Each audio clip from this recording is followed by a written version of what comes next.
Hello mga kahalaman, ito po pala yung aking mga snake plant. Yan, medyo malago na sila pero hindi ko pa po sila nariripat hanggang ngayon. Napakatagal na po niya, nag-vlog ako ng mga ilang taon na. Nagturo ako kung paano paramihin itong mga ito. Nalalaki na nila Medyo puno na yung ating mga pot. Marami na rin po akong napagbigyan nitong aking mga snake plant na to. Well pin snake plant. So pumapangit na sila. Ayan po, malalapad naman po sila, yung iba malalaki. Ito, nabansot na itong snake plant dito. Itong anthurium natin, mga kahalaman, maganda to.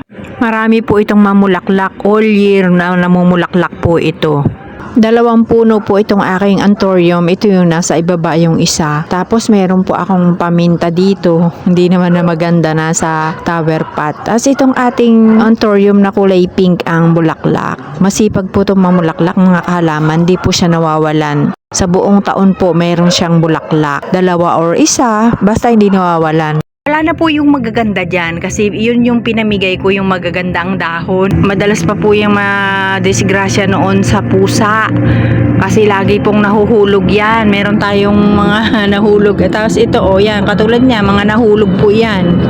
Kaya may mga damage po yung dulo niya. Kasi hindi ko po yan nariripat. Tingnan nyo po dito. Medyo maganda yung nandito sa ilalim ng mga dahon ng anthurium. Ayan Ilang puno din po itong aking snake plant. Una, 1 dahon lang po muna ang ibinigay sa akin na ganito, pinagputol-putol ko.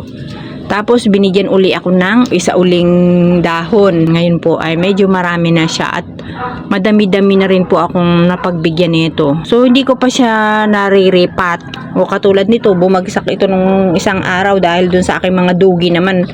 Meron silang hinabol. Tapos ito, nabagsak yan. Buti hindi nabunot.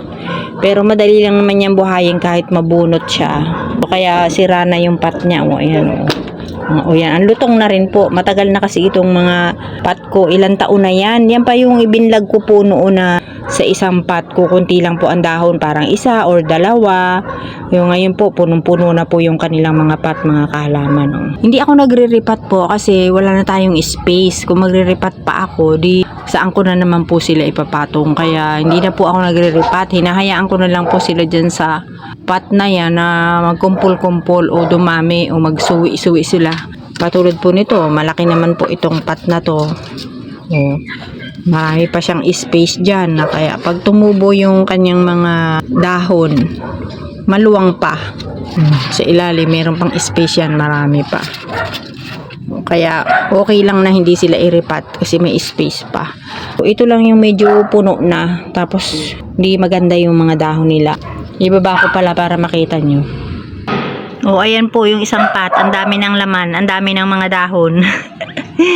Ito yung nagsisiksika na. Ayan Siya puno na. Tapos ang payat na po ng kanyang dahon. Hindi na mukhang well fin. Ito yung mga mother plant. Ito mga kulay yellowish na yan. Yan yung mga luma na. Ito mga matatangkad po. Yan na yung mga tumubo. Yung mga yan.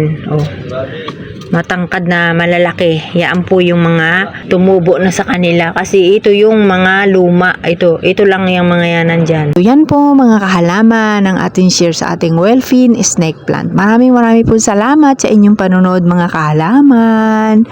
Bye-bye!